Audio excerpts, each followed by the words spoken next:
حضرت ابراهیم ابن ادهم یو بزرگ تیر شوی دی. مخکې دی بادشاه نو یو ورځ دی په خپل محل کې ناست خپلو هغه وزیرانو سره نوکرانو چاکرانو سره په دې کې یو کس راغی شلیدلې کپړې دي او په یو بوره حالت کې دی پیزاري نشته دی. حضرت ابراهیم ابن ادهم مخې ته ودرېد تپوس یې کوي څه کې دلته پیسې به دلته شپه تېرومه ویې لکه دا خو د شپې د تېرولو ځای نه دی د شپې د تېرولو ځای خو سرای وي یا هوټل وي هلته لاړ شه دا خو د بادشاه محل دی.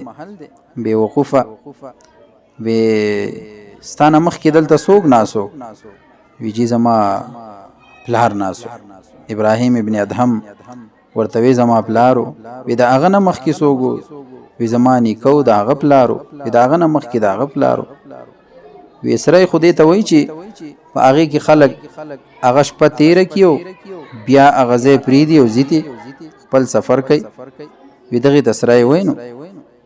ابراهیم ابن ادهم خو بادشاه و هوښیار و هغه د دماغو کې یو ګړز وشو راویښ غوندې شو چې هلکه دا خو ډېره قیمتي خبره ده وکړه زما نه مخکې زما پلارو اوس زه یمه زه به هم ځمه د دې دنیا نه دا به زما بچو ته نورو خلکو ته پاتې کېږي. په ذهن کې دا خبره کېناسته او د خپل اصلاح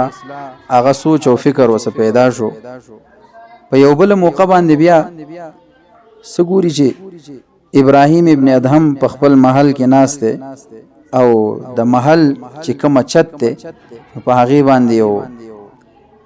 شپونکی ګرځي یو عام کس ګرځي بانډچي ګرځي. ته چې وکتل ویې لیدل نو خپلو نوکرانو وزیرانو چاکرانو ته وی تاسو ور وخېږئ په دې محل باندې دا څوک دي په چت باندې دا څوک دي مال یې راکوز کوي شابئ. بادشاه په جلال کې راغی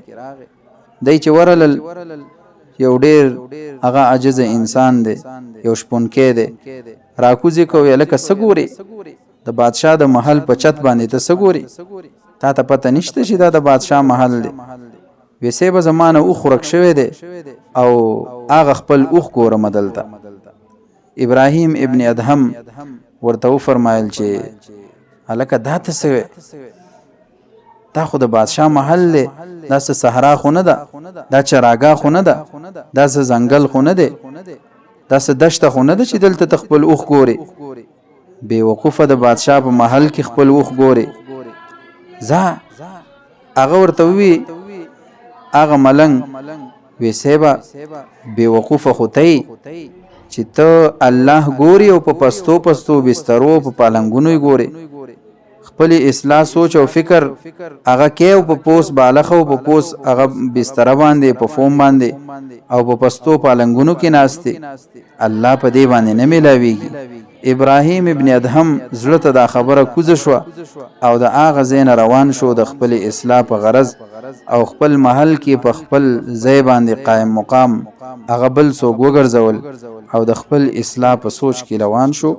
د خپل اصلاح دپاره.